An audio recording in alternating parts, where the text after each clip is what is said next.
Je pense qu'il ne faut jamais oublier de dire que cette réforme, elle est indispensable quand on se compare en Europe et quand on regarde la nécessité que nous avons collectivement de préserver et sauver notre système de retraite par répartition.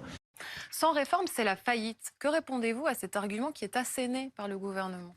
Il y a des diagnostics qui ont été partagés à travers le Conseil d'orientation des retraites qui a établi un certain nombre de scénarios qui sont finalement le fruit de la cogitation collective des partenaires sociaux, donc des gens qui sont pour la réforme et des gens qui sont contre. Et ils arrivent quand même à autre chose que du catastrophisme. Ils expliquent que, un, on a le temps, deux, il n'y a pas de faillite, il y a des déséquilibres. Et trois, ce n'est pas maintenant, c'est dans quelques années que les choses peuvent s'aggraver si rien n'est fait pour y pourvoir. J'ai plutôt l'impression que la question qui est posée, c'est celle de la justice.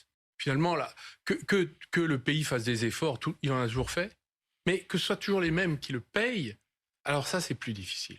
Comprenez que des impôts ont été baissés pour des tas de catégories socioprofessionnelles, il y a encore des impôts qui ont été baissés, pour moi, à juste titre, sur les entreprises.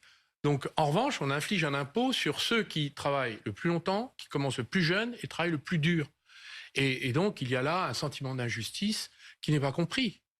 Et qui est partagé d'ailleurs, y compris par-delà j'allais dire les sensibilités politiques. Donc cette obstination gouvernementale n'a pas de fondement.